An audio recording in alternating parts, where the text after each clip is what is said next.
There you go. And I'm just gonna do one of this for the record. Okay. Okay, we Gotcha. got the dates, so I'm going Okay. to do that. Yep. Okay. And we're all set. So Terry, why don't you introduce yourself and tell us what your age is? Oh, my name is Terrie DuBois. When I was part of Rising Up Angry, I was Terry Snyder. Okay, just so you know that. How old am I? I am 74.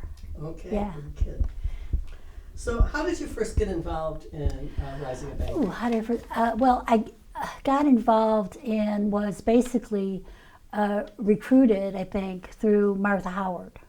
So she was doing some work with RUA, and so I'm not sure like what the mechanism was that they were trying to reach out to people, but whatever, you know, she talked with me about it, and I attended some things. But my first time I touched Rising Up Angry really goes back much further to and because that was like 73, 74, but goes back a little earlier than that till more like 1969. I grew up on the south side of Chicago, and I attended. What neighborhood was? Pardon me? What neighborhood? I grew up in the back of the Arts, Okay. and at that point I was living more around the Gage Park area. I was probably about 20, 21, and attended a rally that was held at Gage Park, anti-war rally. And why I went there was because I was a pothead and there was free music. So a group of us just all went to there. We didn't know anything about the politics that was going on. But in that process, Rising Up Angry, as well as some other groups who occupied this little balcony at the park on the outside with loudspeakers and whatnot, we're talking about the war in Vietnam and those kinds of issues that were going on. Because it was my generation, especially guys who were getting drafted, you know. So it affected people directly in a lot of ways. So that was really my first tag with Rising Up Angry. So how did what did Martha get you involved in? Martha just had me come around, and I just really got involved in real basic stuff. So I was selling newspapers. I would go to Logan Square, the subway, and sell papers, typically from 4:30 to 6:30. So during rush hour, I would be in the tunnel over by Logan Square selling the newspaper, and I would help also put the newspapers together, that kind of thing, organize that stuff, work with a group of people there. And then I also did some work really at the front desk, the book sales, selling books and pamphlets. Oh, and all right that. on books. Yeah. So I did those were like my basic things coming in that I did. So what motivated you to get involved? Like when Martha reached out to you, or you know? Yeah. Well, you know, that goes even back further. Growing up, I was always a very active person. So I always got involved in small things that were very public in my neighborhood, whether it was around doing stuff with the park district and kind of having some level of involvement or leadership there. So it was very natural for me to be in that kind of thing. And plus, I knew the world and was messed up. Hello, so I wanted to see some changes. You know, I think when the Democratic Convention was on, since I lived in the back of the Arts where I was located, I was like on the other side of the amphitheater, where my neighborhood was, where I grew up. So the place was swarming with cops and soldiers and machine guns, all kind of crazy stuff, you know, to keep people off the street. And you know, being a teenager at the time, our attitude was, even though there was curfew, we never abided by it. So we were all on the street trying to figure out what the heck was going on, you know. So this kind of action or doing work to help improve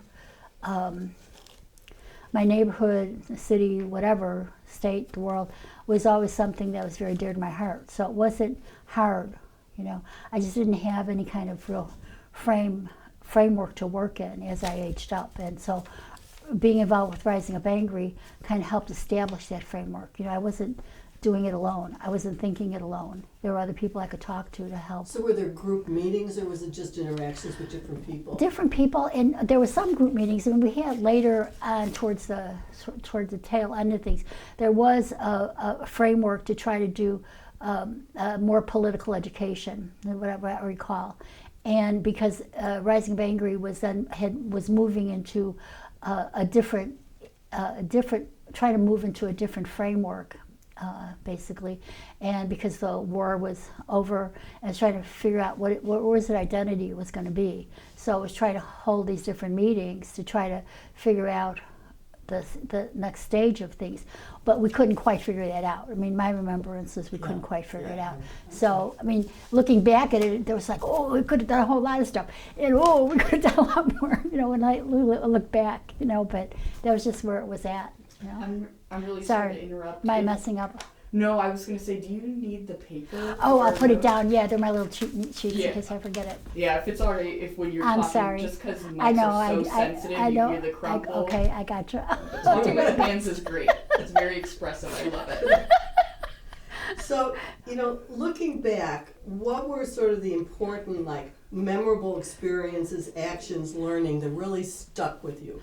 Well, I think I had several, but I think the one I want to talk about, put a lot of sun, well, there's several, but one was working with a group of people and then doing it was, we did a lot of work around Puerto Rican independence and trying to push that movement forward, right?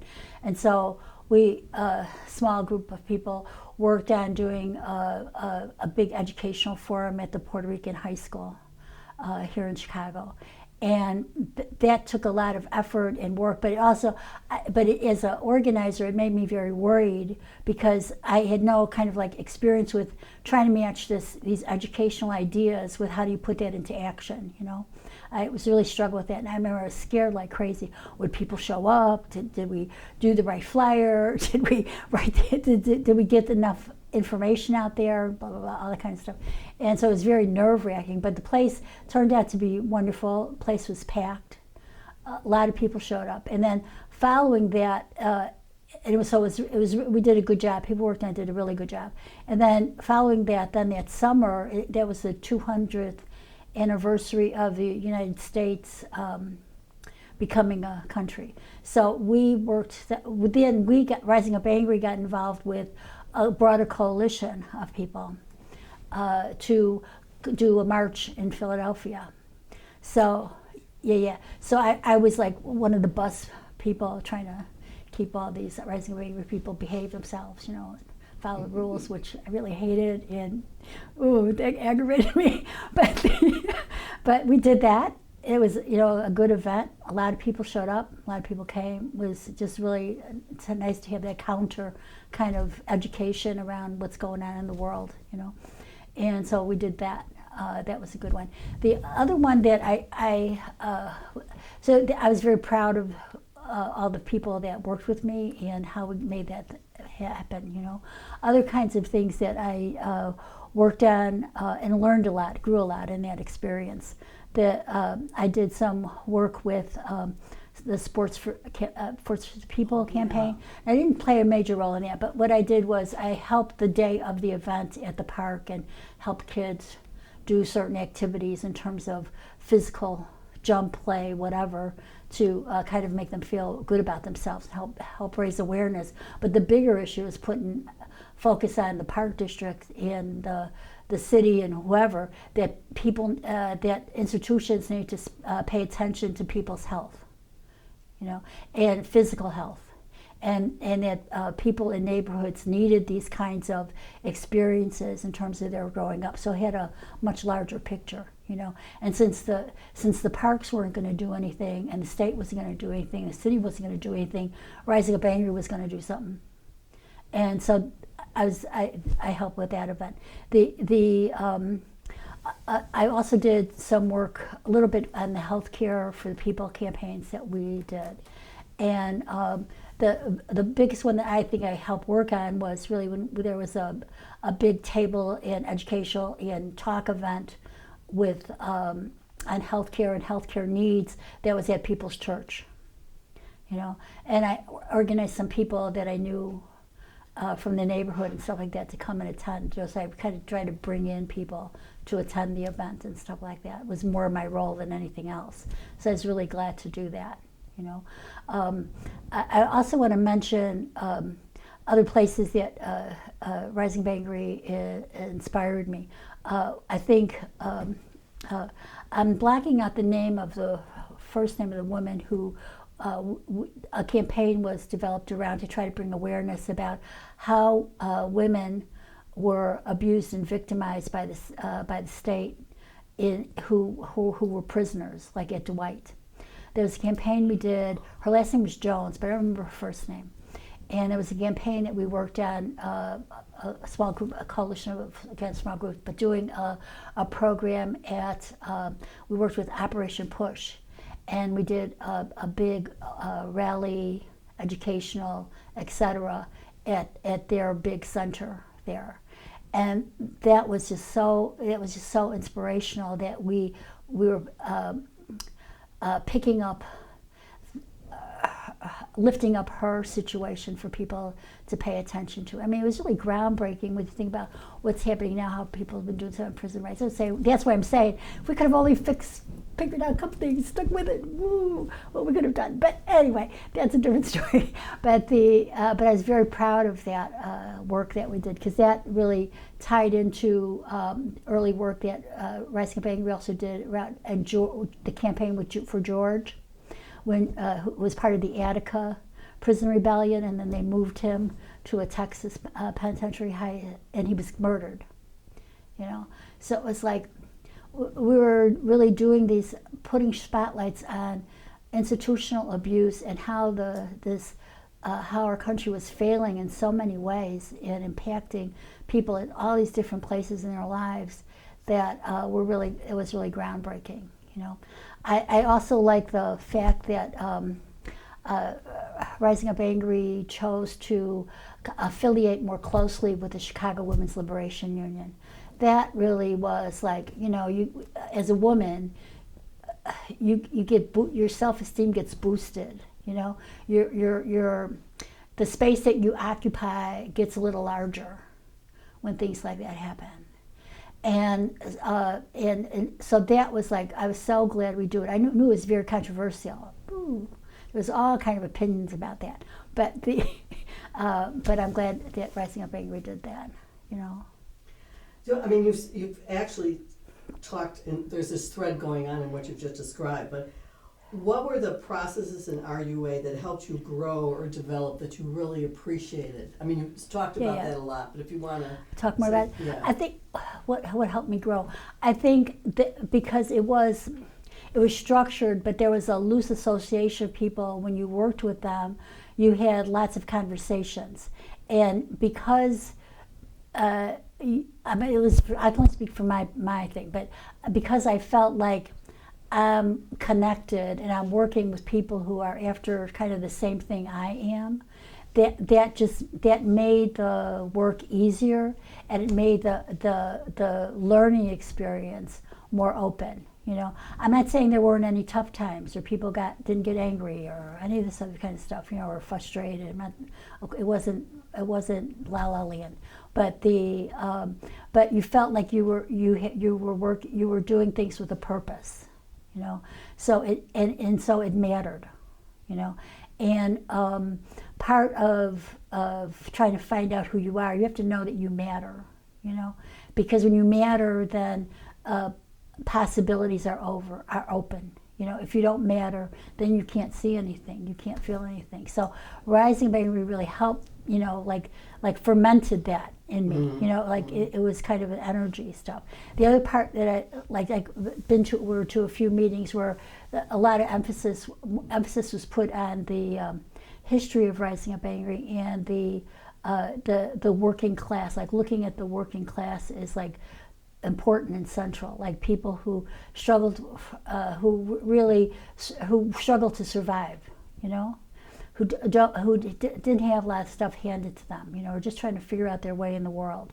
And that hearing that kind of language was really important to me, because I came. That was my people.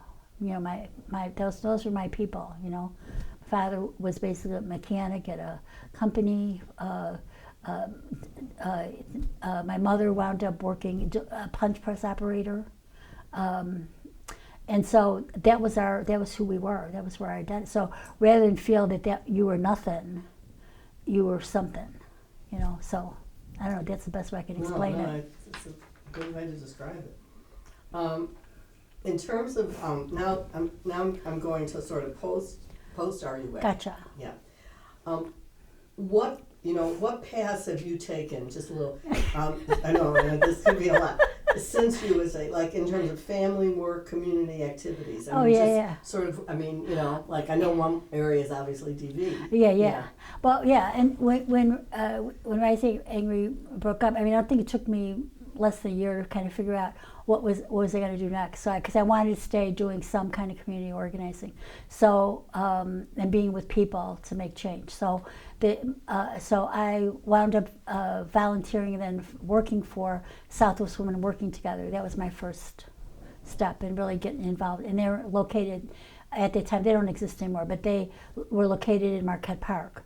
So there was a lot of issues at play. As you know, in Marquette Park, it became in Chicago, it became the center point of racism. Nazis would demonstrate in Marquette Park, okay? Like crazy, guys in the whole Nazi uniform. So it was a very central, it was a very challenging area. At the time I started working there, that was one of the highest places where the Chicago Police Department lived, was in Marquette Park. So it was a very interesting community, but I lived very close to it. It's in one neighborhood over at the time. But so I worked there, and then that's where the whole seeds of domestic violence came from there. I organized a group of women who then formed a committee who would tackle domestic violence issues and learn and grow, because we were still learning about what it meant. And after that we did educationals inside, to the community, to people who would go through training classes with us so that we could be better at what we were doing. We did a lot of that. That was the seeds of Rainbow House Shelter, which existed for a while in Chicago. That was the seeds of Rainbow House. I tried to build a coalition between Family Rescue and Mujeres Latinas in Action, but it didn't quite, didn't quite click the way it should have, but it didn't click. So that didn't really grow in the way that I hoped it would. But I did get Southwest Working Together and Mujeres at the time to do some collaborative stuff together, but not. It was just everything was too siloed. That's the best way I could say it. So that was my kickoff, staying involved with that. And from there, what did I do after that? After that, I finally went to college. Finally went back to college. Finished. I had a child already. I got pregnant with Sam, my oldest. While I was going to college. While I was in college, I was on the school newspaper, wrote articles, headline articles. People from downstate, other campuses. I was at IUN, Indiana University, Northwestern Gary. People from the other campuses would call up and say, "Whoa!" So I got banned by the chancellor from coming to go in any press meetings that he had for a while because I asked too many questions and they didn't like my headlines, or I don't know, but they didn't like the story. I was exposing things that they had and how they were making decisions around money. So that was kind of interesting. So, and then from there, after I finished school, then I jumped back to Chicago because I was living at that point out in Gary, Indiana. And then I jumped back to Chicago to do work with Travelers and Immigrant Aid, which is now Heartland Alliance. And I did more work with services around to homeless folks. But then they were very much interested in doing domestic violence work, so I helped build their domestic violence program. Yeah. and establish a center on the south side of Chicago. Then I got pregnant again with Caitlin. After I had her, I decided I needed to take a break for a minute, you know. So I took a break, and when she was about 2.5, 3, I went back to work in Chicago and started working with Family Rescue, which is on the south side, primarily African American women that we serve in the various programs, and from shelter to transitional housing to community walk-in programs to whatever, legal advocacy.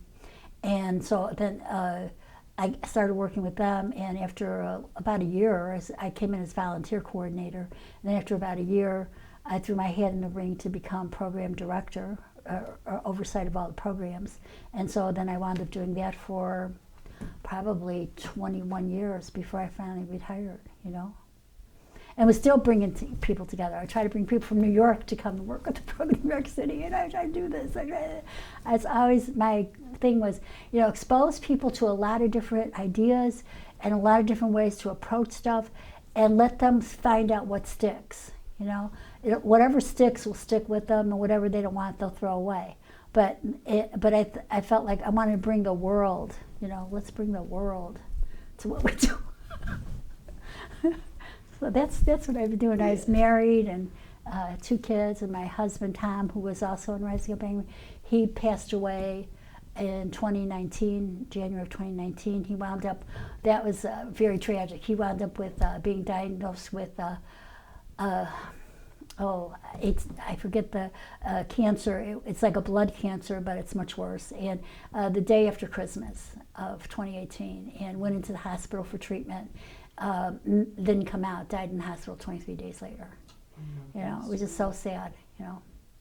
But so this is, I mean, you've basically said this already. okay. But no, I mean, but so is one way that you saw your experience in Rising Up Angry impacting your life later on? Well, it has to, as I just talked about, like the work community. I mean, the legacy of Rising Up Angry helped all those things happen. Mm-hmm. That's on my notes here that I wrote. Yes. What were that legacy inspired me. That legacy helped me realize that people can do things to make change. You know, there's ways to get it done, and there's always ways to learn. But you know, connecting with people is probably like the most important thing, and caring about what happens to them, and being and support, and doing a lot of support. So I'm still at work, or when I was working, very supportive to people that I worked with, always, you know, yeah. And obviously, Tom and you were one of them, but I was going to ask you, the relationships that were formed that continued afterwards, so that the relationships you formed in Angry, which ones continued afterwards? I think because we moved out to Indiana, you know, like we moved to the south side of Chicago, number one. So Rising Up was kind of all shifted stuff was in the north side. So I think that kind of changed a lot of how we were. I stayed involved, and of course Tom DuBois, we stayed together. We got married, and we stuck it out. And I think I still talked for a little while to Martha Howard, and but then just life, you know, life happens. You start doing other stuff, you know, and I wasn't exactly sitting around, so with a lot of free time in my hands to chat up people. So I just kept going, you know. And so then finally, my last question sure. is one thing that you learned in the course of your very activist life that you want to share with the youth today? Oh my gosh, what do I want to share?